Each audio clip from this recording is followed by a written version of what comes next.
தெய்வத்தால் ஆகாது எனினும் முயற்சிதன் மெய்வருத்த கூலி தரும். எல்லோருக்கும் வணக்கம். வரவேற்புரையாற்றிய திரு ச கண்ணப்பன் அவர்களுக்கும், மாவட்ட ஆட்சி தலைவர் திருமதி மாலதி ஹெலன் அவர்களுக்கும், என்னுடைய சகோதரர் பள்ளி கல்வித்துறை அமைச்சர் திரு ஏ ராஜ்மோகன் அவர்களுக்கும், வாழ்த்துறை வழங்கக்கூடிய முனைவர் பூ ஆ நரேஷ் அவர்களுக்கும், ஹூண்டாய் நிறுவன தலைவர் திரு பூ மின் ஹோ அவர்களுக்கும் என்னுடைய வணக்கத்தை தெரிவித்து, எல்லாரும் எப்படி இருக்கீங்க? ஹை ஃப்ரெண்ட்ஸ், நல்லா இருக்கீங்களா? உங்களை பார்க்க தான் வந்திருக்கோம். இங்க சொன்னாங்க இது பிரிட்டிஷ் காலத்திலேயே கட்டின ஸ்கூல், கிட்டத்தட்ட 200 வருஷத்துக்கு முன்னாடி ஒரு பழமை வாய்ந்த ஸ்கூல்னு. ரொம்ப அருமையான ஒரு பள்ளி, குறிப்பாக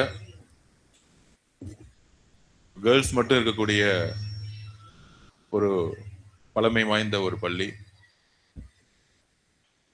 பொதுவா அரசு பள்ளினாலே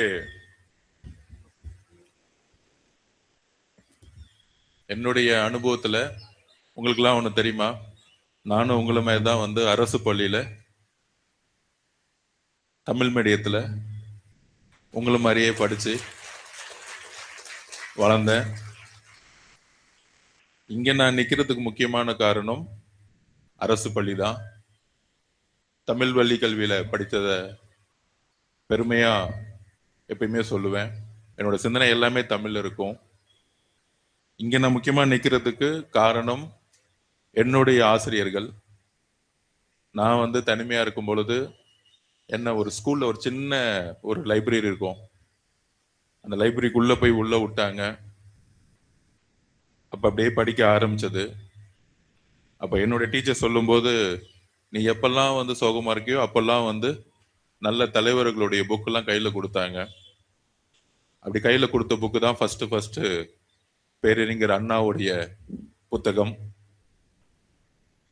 புரட்சியாளர் அம்பேத்கருடைய புத்தகம். அந்த மாதிரி சின்ன சின்ன புக்கெல்லாம் மொத்தமே ஒரு 30 பேஜ் தான் இருக்கும். நான் 9th ஸ்டாண்டர்ட் 10th ஸ்டாண்டர்ட்ல குட்டி குட்டி லைப்ரரியில வச்சிருப்பாங்க. இப்ப கூட ஒரு நல்ல நிகழ்வு, சால்வா போடாம எல்லாத்துக்கும் புக்கு கொடுத்தாங்க. அதை எல்லா அரசு துறைகளிலும் எல்லா அரசியல்வாதிகளும் எல்லா அமைச்சர்களும் எம்எல்ஏக்களும் பின்பற்றணும். அதை நான் பின்பற்றும் போது இந்த 60 நாள்ல கிட்டத்தட்ட எனக்கு ஒரு 2000-3000 புக்கு வந்திருக்கு. அது அப்படியே அரசு பள்ளியில ஒரு லைப்ரரியில எல்லா அரசியல்வாதிகளும் எல்லா அமைச்சர்களும் கொடுக்கும் பொழுது ஒரு சிறிய நூலகம், ஒவ்வொரு ஸ்கூல்ல இருக்க ஒரு சிறிய நூலகம் ஒரு சிந்தனைகளை உருவாக்கும். ஒரு சின்ன ஸ்பார்க்கு தான். அப்படி என்னோட ஆசிரியர்கள் லைப்ரரியில, சின்ன லைப்ரரியில மொத்தமே அங்க ஒரு 100 புக்கு தான் இருக்கும். நான் இருக்கும் பொழுது விவேகானந்தரோட புக்கு இருந்துச்சு. அந்த மாதிரி சிறு சிறு நூலகத்துல படிச்சு ஒரு சிந்தனை வரும்போது அங்கிருந்து உருவான சிந்தனைகள் தான் நான் இங்க நிக்கிறதுக்கான காரணம். பொதுவா தனியார் பள்ளிகள், அரசு பள்ளிகள், பொதுவா பணம் இருக்கிறவங்க தனியார் பள்ளிகள் போவாங்க. வசதி குறைந்த ஒடுக்கப்பட்ட ஏழை மக்களுடைய இடம் எப்பொழுதுமே அரசு பள்ளியா இருக்கும். அப்படி ஏழ்மையில் இருக்கும் பொழுது நான் அரசு பள்ளியில படிக்கும் பொழுது இன்னைக்கும் நினைவுகள் இருக்கு. நான் படிச்ச ஸ்கூல்ல பிஹெச்எல்ல தமிழ் வழி கல்வியில படிக்கும் பொழுது, திருச்சி திருவம்பூர் பிஹெச்எல்ல படிக்கும் பொழுது, அப்பயே ஒரு 8th standard 9th standard 10th standard வரைக்கும் பார்த்தீங்கன்னா ஸ்கூல்ல சரியான டாய்லெட் இருக்காது. நாங்கள் வெளியே தான் யூஸ் பண்ணுவோம். அதுக்கப்புறம் மழை பெஞ்சு 11th ஸ்டாண்டர்ட் போகும்போது மழையினால் அந்த பில்டிங் பாதிக்கப்படும் பொழுது பொதுவாக கான்ட்ராக்ட் விடுவாங்க. அப்படி டிசிஷன் எடுக்கிற வரைக்கும் ஒரு பெரிய இந்த மாதிரி தான் ஒரு பெரிய மரம் இருக்கும். நீங்க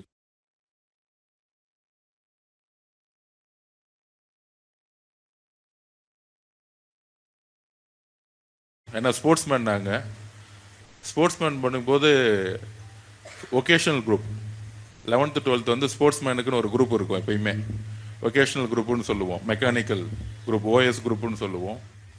அப்படி ஸ்போர்ட்ஸ்மேனுக்காக ஒரு மெக்கானிக்கல் குரூப் படிக்கும் பொழுது அந்த first group, second group, third குரூப்புக்குலாம் வந்து நல்ல கிளாஸஸ் இருந்துச்சு. ஃபோர்த் குரூப்ல அங்கே மழைனால பாதிக்கப்பட்ட பிறகு அந்த பில்டிங் கட்டுறதுக்கு ஒரு முடிவு எடுக்கிறதுக்குள்ள நான் 12th முடிச்சிட்டேன். அப்போ 11th 12th பார்த்தீங்கன்னா மரத்தடி கீழே இந்த மாதிரி உக்காந்து மண்ணில் உக்காந்து கிளாஸ் போகும்போது உட்காந்து படிச்சுட்டு இருந்தோம். சரியான டாய்லெட் வசதி கிடையாது. ஆனால் இன்னைக்கு இந்த துறையுடைய அமைச்சராக இருக்கவர் இதை உணர்ந்து, இங்க இருக்கக்கூடிய ஆட்சியர் உணர்ந்து, இப்படி அரசு பள்ளியில இந்த சென்னையுடைய இன்சார்ஜ் மினிஸ்டர் நான். அப்ப என்னுடைய கவனமும் சரி, அமைச்சரோட கவனமும் சரி, எங்களுடைய அண்ணன், எங்களுடைய தலைவர், மாண்புமிகு முதலமைச்சர் சிஎம் அவர்களுடைய விஷனும் சரி, அரசு பள்ளிகளை ஒரு உலகத்தரத்தில் உயர்த்தணும். அதுதான் நம்மளுடைய தலைவரோட விஷன். இது பொதுப்பணித்துறையில வந்து சிஎம் தலைமையில மீட்டிங் நடந்துச்சு, ரிவ்யூ மீட்டிங். அப்ப அவர் சொன்னது, அரசு கவர்மெண்ட் ஹாஸ்பிட்டல்ஸையும் கவர்மெண்ட் ஸ்கூல்ஸையும் நம்ம வந்து ஒரு உலக தரத்தில் நம்ம உயர்த்தணும், அதை நம்ம ஃபோக்கஸா வச்சுக்கணும் அப்படிங்கிற பதிவை பண்ணாரு. ஏன்னா இங்க இருக்கக்கூடிய பில்டிங் எல்லாம் கட்டி கொடுக்க வேண்டிய பொறுப்பு பொதுப்பணித்துறைக்கு இருக்கு. உறுதியா சொல்றோம், இப்ப இருக்கக்கூடிய அமைச்சர், நாங்களும் சரி, எங்கள் தலைவரும் சரி, ஒவ்வொரு ரூபாயும் நம்மளுடைய சகோதர சகோதரிகளுக்கு, பள்ளியில் படிக்கக்கூடிய ஏழை ஒடுக்கப்பட்ட ரொம்ப ரொம்ப அடித்தளத்து வரக்கூடிய மக்களுடைய கனவு உரிமைங்கிறது கல்விதான் முதல்ல. அதுல நாங்க பதிவு பண்றது கல்வியோடு சேர்ந்து விளையாட்டு. விளையாட்டுன்னு சொன்னோன்னா எல்லாரும் கை தட்டினாங்க கொஞ்ச நேரத்துக்கு முன்னாடி, மாவட்ட ஆட்சியில் இருக்கு விளையாட்டுன்னு சொல்லும் பொழுது. அந்த மாதிரி கல்வியும் விளையாட்டையும் ஒரு ஒரு இன்டர்நேஷனல் ஸ்டாண்டர்ட்ல ஒவ்வொரு ஸ்கூல்லையும் உருவாக்கணும். அதுக்கு உறுதியா சொல்றோம், உங்களுக்கு ஒதுக்கப்படக்கூடிய ஒவ்வொரு ரூபாயும் உண்மையாகவும் நேர்மையாகவும் மனசாட்சியும்.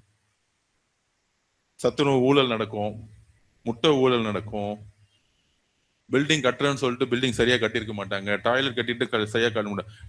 அரசு துறையில பணம் இல்லாமலாம் இல்லை, பணம் ஒதுக்கப்பட்டிருக்கு. பட்ஜெட்ல இத்தனை வருஷம், இந்த 50 வருஷத்துல பணம் ஒதுக்கப்பட்டிருக்கு.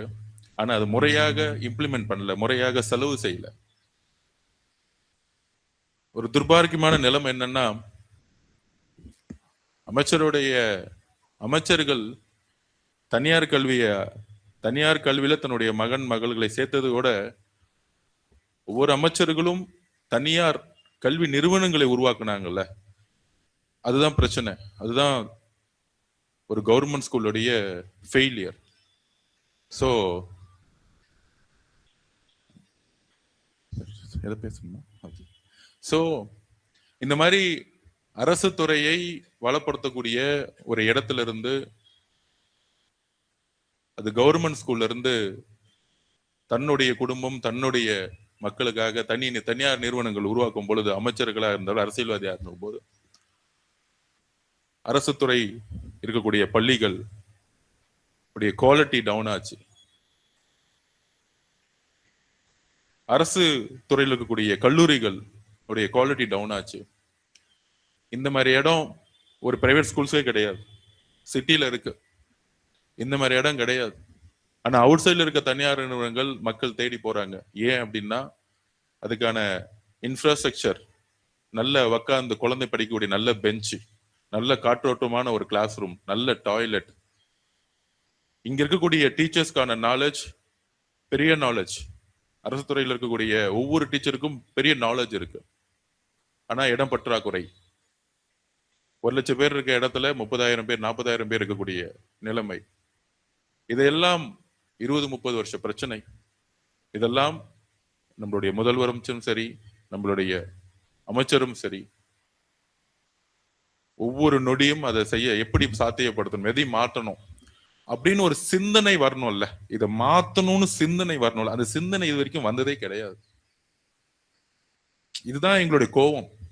இந்த 60 நாள்ல ஒவ்வொரு டிபார்ட்மெண்ட்டும் பார்க்கும்போது, இதெல்லாம் மாற்றணும் அப்படின்னு ஏன் சிந்தனை வரல? ஒரு 20 வருஷத்துக்கு முன்னாடி ஆரம்பிச்ச ஒரு ஸ்கூல் இன்டர்நேஷனல் லெவல்ல ஸ்போர்ட்ஸ்லயும் இன்டர்நேஷனல் லெவல்ல ஐஐடி ஐஎம்லயும் 80% 90% போறாங்க. எல்லாரும் சொல்லுவாங்க கவர்மெண்ட் ஸ்கூல்ல இருந்து ஐஐடி போயிட்டாங்க, ஐஐஎம் போறாங்க. அது பெருமையா சொல்லக்கூடிய 1-2 பேர் 10 பேர். ஆனால் பிரைவேட் ஸ்கூல்ல இருந்து பெரும்பாலான பேர் முட்டி மோதுவாங்க. சாதியில ஏற்றத்தாழ்வு இருக்கு. இது நான் என்னுடைய தனிப்பட்ட வாழ்க்கையில உணர்ந்திருக்கேன். சாதியில ஏற்றத்தாழ்வு இருக்கு, மதத்துல ஏற்றத்தாழ்வு இருக்கு, ஆண் பெண்ல ஏற்றத்தாழ்வு இருக்கு. ஆனா இன்னொரு இடத்துல ஒரு ஏற்றத்தாழ்வு இருக்கு, கல்வியில் ஏற்றத்தாழ்வு. அமெரிக்கால ஒரே சிலபஸ் தான் இருக்கும். பிரசிடென்ட் பையனும் அதே சிலபஸ் தான் படிப்பாங்க. பிரசிடென்டோடைய கார் டிரைவர் பையனும் ஒரே சிலபஸ் தான் படிப்பாங்க. அப்ப ஹையர் எஜுகேஷன்ல முட்டி மோத முடியும். என்னுடைய மகனுக்கு கிடைக்கக்கூடிய ஒரு ஃபெசிலிட்டி ஒரு அரசுல இருக்கக்கூடிய சிலபஸ் வந்து ஈக்குவலா இருக்கா?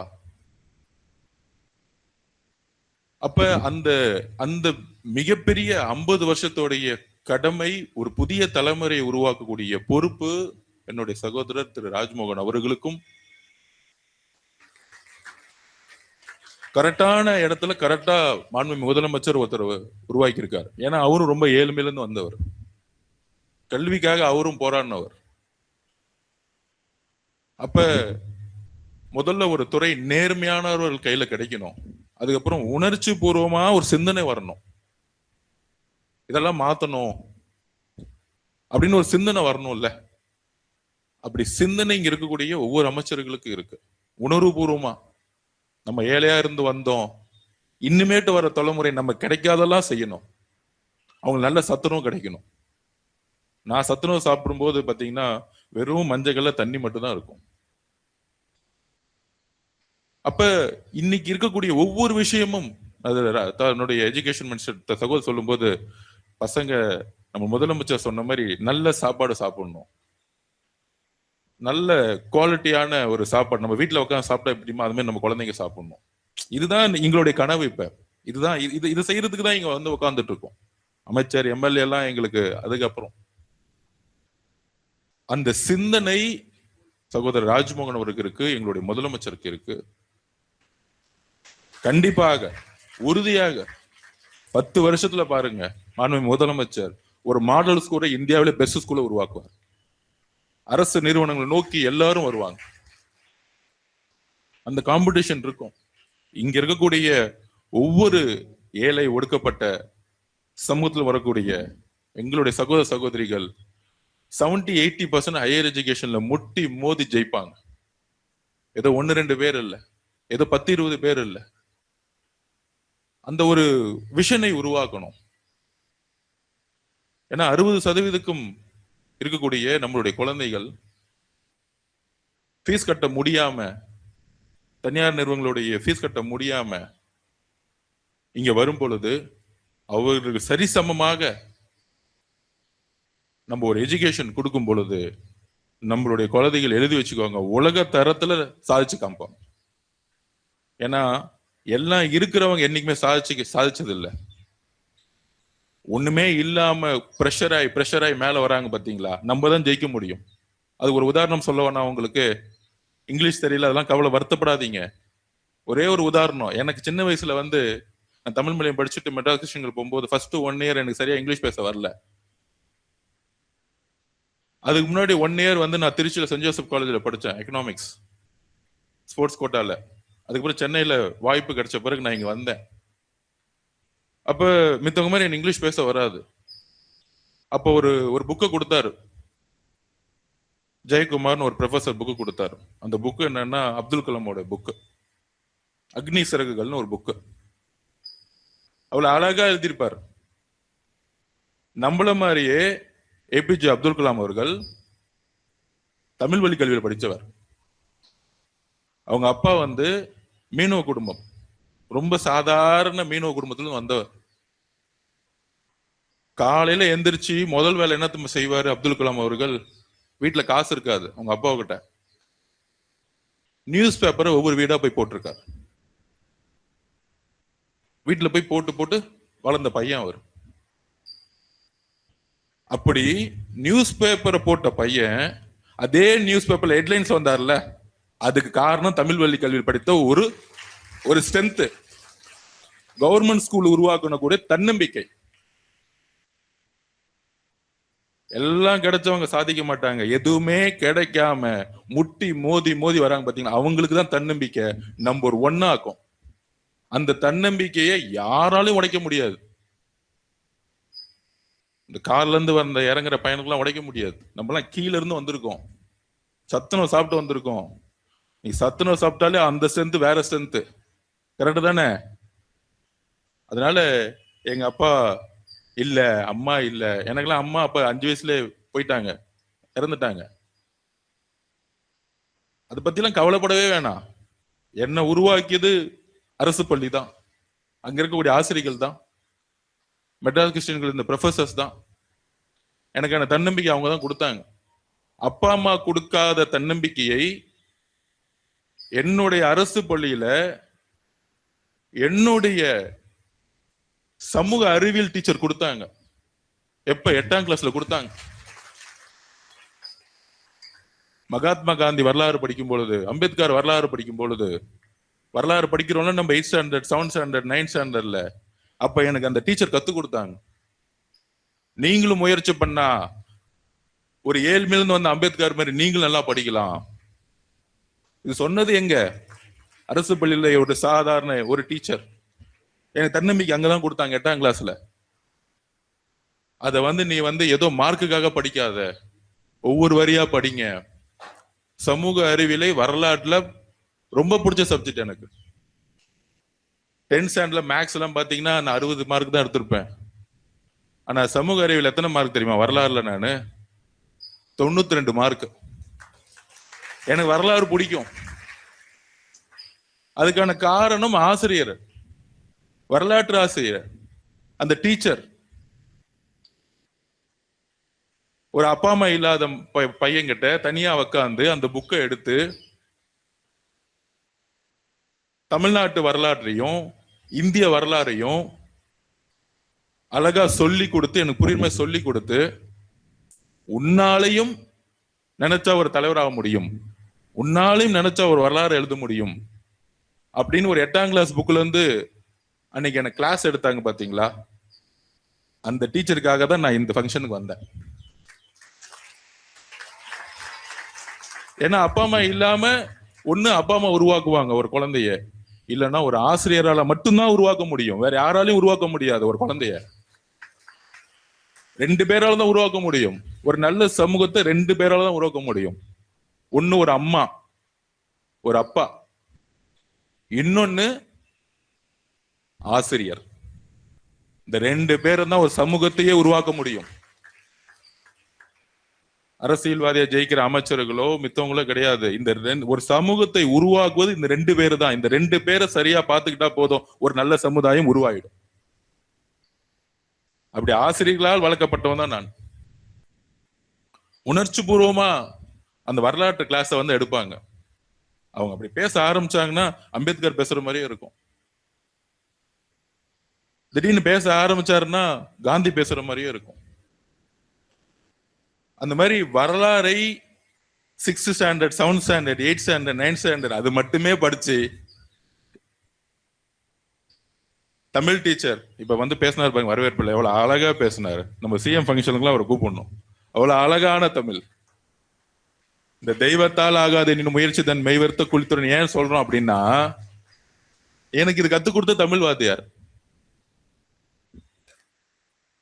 ஒரு பிரச்சனை ஆயிடுச்சு கிளாஸ் ரூம்ல, நான் அழுதுட்டு இருக்கேன், பாத்துட்டாரு. ஒரு மேட்ச்ல தோத்துட்டு மேக்ஸ்லயும் ஃபெயில் ஆயிட்டேன் அந்த மேட்ச்னால. அப்ப 8th ஸ்டாண்டர்டு. அப்ப முடிச்சுட்டு சொன்னாரு, இந்த குரல் தான் எடுத்து காமிச்சாரு. தெய்வத்தால் ஆகாத எனினும் முயற்சி தான் மெய்வருத்த கூலி தரும். அப்படின்னா என்ன தெரியுங்களா அப்படின்னு கேட்டாரு என்ன. அதுக்கு அழகா சொன்னார் என்னுடைய தமிழ் வாத்தியார் 8ஆம் கிளாஸ்ல, தெய்வத்தால் ஆகாது எனினும், இந்த உலகத்துல ஒரு பிரச்சனைனா மக்கள் யார்கிட்ட பேசுவாங்க? கோயில்ல போய் கடவுள்கிட்டே பேசுறாங்கல்ல, கடவுளையே காப்பாத்துன்னு. தெய்வத்தால் ஆகாது எனினும் அப்படின்னா கடவுளாலேயும் முடியாத ஒரு விஷயம். முயற்சி பண்ணிக்கிட்டே இருங்க. ஒரு விஷயத்த மெய் வருத்த கூலி தரும். உன்னை வருத்த போது கூலி தரும்னா நீ வெற்றி அடைவ. இதுதான் அப்துல் கலாம் சொன்னாரு. ஒரே விஷயத்த உங்களுக்கு எது பிடிச்சிருக்கோ, you want to become a IPS officer, IAS officer, ஏன் அமைச்சர் ஆகணும், ஏன் முதலமைச்சரே ஆகணும், ஏன் பிரதம மந்திரி ஆகணும், இல்ல நான் ஒரு பெரிய சயின்டிஸ்ட் ஆகணும் அப்துல் கலாம் மாதிரி. அப்ப அப்துல் கலாம் ஒண்ணு சொல்லுவாரு, கனவு காணுங்கள். நீ ஏழ்மையா இருக்கிறதுனால இந்த சமூகம் சொல்லும் கனவுலாம் காணக்கூடாது. ஒரு பெரிய பணக்கார வீட்டு பையன் உங்களை பார்த்து சிரிப்பாங்க, இல்ல ஒரு பெரிய இடத்து பசங்க உங்களை பார்த்து சிரிப்பாங்க, ஏதாச்சும் நீ கனவு காணும் போது உன்னாலாம் ஜெயிக்க முடியுமா அப்படின்னு. இப்பெல்லாம் கிடையவே கிடையாது. திறமை இருந்தா யார் எங்க வேணா போலாம், கீழே அமுக்கி பார்க்கலாம். அப்படிதான் நம்ம முதலமைச்சர் கீழே அமுக்கி பார்த்தாங்க, ஜெயிச்சு மேல வரலையா 50 வருஷத்துல ஃபர்ஸ்ட் டைம். வரலாற்றுலாம் வந்து மக்கள் உருவாக்குவாங்க. இங்க யாருக்கும் தலையில கிரீடம் வைக்க முடியாது. மக்கள் தான் உண்மையான எஜமானர்கள். நீங்க தான் எதிர்காலத்தை உருவாக்க போறீங்க. அப்ப அப்துல் கலாம் சொன்னாரு, உன்னுடைய கனவு என்னவனா இருக்கட்டும், ஆனா கனவு தூங்கும் போது வருவது கனவு அல்ல. 24 மணி நேரம் ஒரே அதே விஷயத்த சொல்லி சொல்லி சொல்லி சொல்லி சொல்லி ஞாபகம் வச்சுக்கிட்டு அதுக்காக பணி செஞ்சுக்கிட்டு அது சிந்தனை செயலா மாறும், செயல் ஆக்ஷனா மாறும், ஆக்ஷன் வந்து முயற்சியா மாறும், முயற்சி பெறும்போது தோல்வி அடைஞ்சிட்டே இருப்போம், தோல்விகள் ஒரு நாள் வெற்றியா மாறும். இவ்வளவுதான் லைஃப். 2 வருஷம் ட்ரை பண்ணிட்டு தோத்துட்டோம், அதனால இந்த இடத்த விட்டு இன்னொரு இடத்துக்கு போயிடலாம் கிடையாது. அப்துல் கலாம் சொன்னது என்ன தெரியுங்களா அழகா, ஏதா ஒரு கான்செப்ட், உங்களுடைய குறிக்கோளை விஷன்னு சொல்லுவார், சிந்தனை. எனக்கு ஒரு குறிக்கோள் இருக்கு, அதுலயும் பெண்கள் சேலஞ்ச் நிறைய இருக்கு. வீட்டை விட்டு வெளியே வந்தா உங்களை பார்த்து சிரிப்பாங்க, உன்னாலாம் ஜெயிக்க முடியுமா. ஒரு ஆணோட அதிகமான அழுத்தம் எங்க அம்மாவுக்கு இருந்துச்சு, அதனாலதான் எங்க அம்மா என்னை விட்டு போயிட்டாங்க. அப்ப நான் உணர்ந்த போது என்ன சொன்னாங்க, பெரியார் என்ன சொன்னாரு, ஒரு ஆணோட பெண்கள் அதிகமா இருக்கும். வீட்டை விட்டு வெளியே வந்தா உன்னால சாதிக்க முடியுமா, நீ சயின்டிஸ்ட் ஆக முடியுமா, நீ ஒரு ஐஏஎஸ் ஆஃபீஸர் முடியுமா. இங்க பாருங்க கலெக்டர் எப்படி தைரியமா உட்காந்துட்டு இருக்காங்க. இவங்க ஒரு எக்ஸாம்பிள், சாதாரண விஷயம் இல்ல. ஒரு ஒரு ஒரு குடும்பத்துல இருந்து வந்து படிச்சு ஒரு சென்னை கலெக்டர் ஆகக்கூடிய ஜேர்னி இருக்கு பாத்தீங்களா. இவங்ககிட்ட இருந்து நீங்க லேர்ன் பண்ணலாம். முடிஞ்ச உடனே நீங்க உங்ககிட்ட கேட்கணும், மேடம் எப்படி நீங்க கலெக்டர் ஆனீங்க, கஷ்டப்பட்டு வந்திருப்பாங்க, ஏழ்மையா இருந்து வந்திருப்பாங்க. அந்த இடத்துல உட்காரத்துக்கான ஜேர்னி பாத்தீங்கன்னா 25 வருஷம் உங்க ஸ்கூல்ல இருந்து உருவாயிருக்கும். அது எல்லாரும் அவங்கள பார்த்து நோன் தான் சொல்லியிருப்பாங்க. நல்லா முடியாது, நீ எக்ஸாம் எழுத முடியாது, நீ ஐஏஎஸ் ஆக முடியாதுன்னு எல்லாரும் சொல்லியிருப்பாங்க. ஆனா இனி உட்கார்ந்துருக்காங்க பாத்தீங்களா, அது ஒரு உதாரணம். ஒரு பெண் சென்னை கலெக்டரா உட்கார்றதுக்கே ஒரு சேலஞ்ச் இருக்கு. அது நம்மளுடைய முதலமைச்சருடைய தலைமையில நடக்குது. அப்ப அப்துல் கலாம் சொன்ன விஷயம், கனவு காணுங்கள், 24 மணி நேரம் கனவு காணுங்கள். எந்த வரலாற்றையும் உடைக்க முடியும். அவர் சொன்னது என்ன தெரியுமா, இம்பாசிபிள்ங்கிறது ஒண்ணு கிடையாது, முடியாத ஒரு விஷயமே கிடையாது. அக்னி சிறகுகள் படிச்சு பாருங்க. ஒரே விஷயத்தை ஃபர்ஸ்ட் 10 வருஷம் செய்யுங்க, தோல்வி மட்டும்தான் கிடைக்கும். உங்களை பார்த்து எல்லாரும் சிரிப்பாங்க, முடியாதுன்னு சொல்லுவாங்க. நீ எல்லாம் அதை பத்தி யோசிக்கலாமான்னு நெகட்டிவா பேசுவாங்க, நெகட்டிவிட்டி. 2வது 20 வருஷம் அதுல நீங்க உங்களுடைய அனுபவம் வெற்றியை பார்ப்பீங்க. 2வது 10வது வருஷம்னா 20 வருஷம். 3வது 10 வருஷம் அதை திருப்பி திருப்பி செஞ்சுட்டே இருங்க, வெற்றி அடைவீங்க. 4வது 10 வருஷம் 40வது விஷயத்துல அந்த ப்ரொஃபஷனல்ல நீங்க நம்பர் 1 இருப்பீங்க. உங்களை மீறி யாரும் ஜெயிக்கவே முடியாது. இதுதான் ஃபில்டர். எல்லாரும் ஓடுன்னு நினைக்கும் பொழுது, 10 கிலோமீட்டர் ஓடுன்னு நினைக்கும் போது 100 பேர் ஓடும்போது கடைசியில ஒருத்தன் ஜெயிக்கிறாங்க பாத்தீங்களா, அந்த ஒருத்தருக்கு தான் வில் பவர் அதிகம். அந்த வில் பவர் எங்க இருந்து வருதுன்னா, 10 வருஷம் ஓடிக்கிட்டே இருந்திருப்பாங்க, திடீர்னு ஓட முடியாது. நான் 13 வயசுல என்ன ஒரு தமிழ் ஆசிரியம் வரலாற்று ஆசிரியம் போய் லைப்ரரியில் விட்டாங்க. 15 வயசுல பொலிட்டிக்ஸ் பிடிக்கும். அப்ப MCC college, Madras Christian college வந்து பொலிட்டிக்கல் சயின்ஸ் படிக்கும் நினைச்சேன் 15 வயசுல. நீங்க இன்னைக்கு அதை யோசிக்கணும். ஸ்போர்ட்ஸ் 11 வயசுல சூஸ் பண்ணோம். ஸோ என்னுடைய ஸ்ட்ரென்த் என்ன? Sports and politics. இன்னைக்கும் அதை மட்டும்தான் நான் செஞ்சுக்கிட்டே இருக்கேன், திருப்பியும். ஒரே விஷயம்தான், 15 வயசுல இருந்து இன்னி வரைக்கும் இந்த 2 விஷயத்த நான் செஞ்சுக்கிட்டே இருக்கிறேன். புதுசா ஒண்ணு ஸ்போர்ட்ஸை பத்தி எனக்கு யாரும் சொல்லி கொடுக்க வேண்டிய அவசியம் இல்லை. உங்களை மாதிரியே அரசு என்னை வளர்த்ததே கவர்மெண்ட் தான். நான் ஒரு அரசு பள்ளி மாணவன், ஸ்போர்ட்ஸ் கோட்டால படிச்சு வளர்ந்தவன். மேடம் ஜெயலலிதா ஸ்கீம்ல, நேரு ஸ்டேடியத்துல அரசு தான் என்ன தத்தெடுத்துச்சு.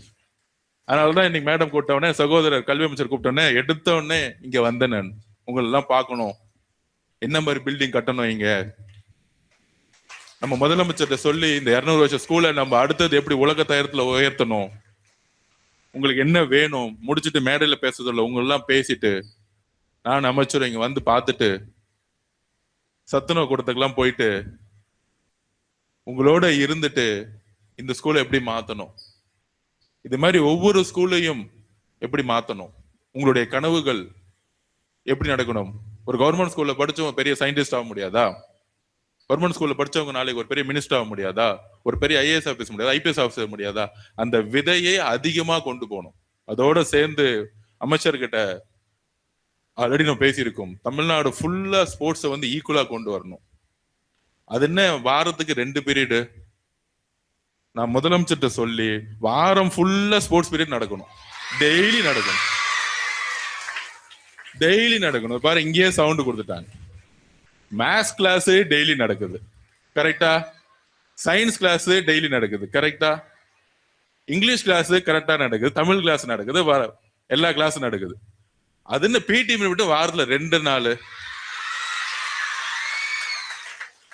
அதுவே தப்பு. அப்ப அமைச்சர் வந்து முதலமைச்சர்கிட்ட சொல்லி டெய்லியும் பிடி பீரியட் கொடுக்கணும். ஏன்னா நம்ம உடல்ல பாத்துக்கிறதும் ஒரு சயின்ஸ் தானே. புக்கை படிச்சுக்கிறது ஒரு பயாலஜி சயின்ஸ், புக்கை பாத்துக்கிறோம். நம்ம விளையாண்டாலே பயாலஜி கிளாஸ் வந்துருது, எப்படி விளையாடணும், எப்படி ஓடணும்னு. சோ பிராக்டிக்கல் கிளாஸ் டெய்லி வேணும்ல. நான் ஸ்போர்ட்ஸ் கோட்டால இருந்து ஸ்போர்ட்ஸ்லயே படிச்சு கவர்மெண்ட்ல நான் ஃபீஸ் கட்டதே இல்லை, எல்லாமே கவர்மெண்டே எனக்கு ஸ்காலர்ஷிப்ல கொடுத்துட்டாங்க. சோ ஸ்போர்ட்ஸ் விளையாண்டாலும் பெரிய பெரிய காலேஜ் போலாம் ஸ்போர்ட்ஸ் கோட்டால. அப்ப 6000 பிசிக்கல் டீச்சர்ஸ் இருக்காங்க, 6000 பிசிக்கல் டீச்சர்ஸ் இருக்காங்க. நாங்க அவங்ககிட்ட அமைச்சர்கிட்ட கேட்டுக்கிறோம், 6000 பிசிக்கல் டீச்சர்ஸ் ஸ்போர்ட்ஸ் டிபார்ட்மெண்ட்ல கொடுங்க. அவங்களுக்கான ஒரு விஷனை செட் பண்ணி எப்படி கவர்மெண்ட் ஸ்கூலுக்கு பசங்க எல்லாம் ஒலிம்பிக்ஸ் ஓட வைக்க போறோம் அடுத்த 15 வருஷத்துல. இதுதான் பிளான். 6000 பேர் பிசிக்கல் டீச்சர் வச்சு இங்க இருந்து என் பொண்ணு ஒலிம்பிக்ஸ் பொண்ணு ஸ்பைக்க போட்டு 100 மீட்டர்ல இங்க இருந்து ஹீரோ போய் என் பொண்ணு ஸ்விம்மிங் பண்ணணும். இதுதான் எங்களுடைய கனவு. 50-60 லட்சம் இருக்கக்கூடிய கவர்மெண்ட் ஸ்கூல்ல இருக்கக்கூடிய பசங்களை எடுத்துட்டு போய் ஒலிம்பிக்ஸ்ல விடணும், ஏசியன் மெடல் ஆகணும். ஒவ்வொரு ஸ்டோரியும் ஒரு மாற்ற முடியாத ஸ்டோரியா. ஒரு ஏழை விவசாயியோடைய ஒரு மகள் ஒரு ஏசியன் மெடலிஸ்டா மாறணும். நம்ம தலைவருக்கு நல்லா தெரியும் ஸ்போர்ட்ஸை பத்தி, சிஎம்க்கு. அதனால அவர் சொல்றது ஸ்போர்ட்ஸுக்கு ஏதாவது செய்யுங்க. அவர் எழுதினாரு பாத்தீங்களா, ட்ரக்ஸை விடு ஸ்போர்ட்ஸை எடுன்னு எழுதிட்டாரு. ட்ரக்ஸை விடு எஜுகேஷன் எடுன்னு எழுதல, எஜுகேஷன் ஸ்போர்ட்ஸ் சொல்லிட்டாரு. முதலமைச்சரே சொல்லிட்டாரு, கரெக்டா? அதனால உங்க சார்பா நான் ஒரு கோரிக்கை வைக்கிறது சரிதானே? வாரத்துல 5 நாளும் பிடி பீரியட் ஆக்கலாமா? பாத்துக்கோங்க அன்பு அமைச்சர் சார், அப்புறம் ஆபீசர்ஸ் நீங்களாம் கொஞ்சம் பாத்துக்கோங்க, கலெக்டர் மேடம். இது தமிழ்நாடு முழுசும் கொண்டு வரணும். ஏன்னா படிச்சு ஸ்ட்ரெஸ்ஸோட படிச்சா வந்து எப்பயுமே எனக்கு வந்து வரலாறு கத்து கொடுக்கும் போது என் டீச்சர் வந்து சிந்தனை கத்து கொடுத்தாங்க. வெறும் மகாத்மா காந்தி பத்தி படிக்கும்போது உப்பு சத்தியாகிரகம்னா அந்த உப்பு சத்தியாகிரகம் என்னன்னு உணர கருத்து கொடுத்தாங்க, படிச்சு எழுத கத்து கொடுக்கல. அந்த மாதிரி ஆசிரியர்கள் என்னுடைய வாழ்க்கை ஃபுல்லா பார்த்தேன். அது எனக்கு ஒரு கிரெடிட்டா பாக்குறேன். அம்மா அப்பா இல்லாத குறையை ஆசிரியர்கள் தீர்த்து வச்சாங்க எல்லா இடத்துலயும். என்னுடைய ஸ்போர்ட்ஸோடைய கோச்சா இருக்கட்டும், அடுத்தது ஸ்கூல் டீச்சர்ஸா இருக்கட்டும், காலேஜ்ல இருந்து ப்ரொஃபஸரா இருக்கட்டும், எல்லாருமே நான் வந்து ஃபர்ஸ்ட் ஸ்டாண்டர்ட்ல இருந்து காலேஜ் முடிக்கிற வரைக்கும் என்ன எந்த இடத்துலயுமே என்னை தத்தெடுத்து வளர்த்ததே என்னுடைய டீச்சர்ஸும் ப்ரொஃபசர்ஸ் தான். அதனாலதான் நான் எப்பயுமே எங்க அம்மா அப்பாவுக்கு கொடுக்க வேண்டிய மரியாதையை இருந்தா கொடுக்க வேண்டிய மரியாதையை என்னுடைய டீச்சர்ஸுக்கு கொடுப்பேன். ஸோ அதனால அப்துல் கலாம் சொன்ன மாதிரி எந்த விஷயத்தையும் நம்ம சாதிக்க முடியும். ஆனா இன்னையிலிருந்தே யோசிப்போம். 10-12 வயசுல இருந்தே நான் என்ன செய்ய போறேன், அந்த கனவுகளுக்கு நாங்கெல்லாம் இருக்கிறோம். அண்ணா நான் இது செய்யணும்னு, எங்க அப்பா ஆட்டோ டிரைவரு, எங்க அம்மா வீட்டு வேலை பண்றாங்க, அதெல்லாம் கவலைப்படாதீங்க, எதை வேணாலும் மாத்த முடியும். இதுக்கெல்லாம் தான் நாங்க இருக்கிறோம். முதலமைச்சர் நம்மளுடைய சிஎம் இருக்கிறாரு. இன்னுமேட்டு தைரியமா கனவு காணுங்கள். அப்துல் கலாம் சொல்ல மாதிரி ஒரு பெரிய வரலாற்றை உருவாக்க. நன்றி, வணக்கம்.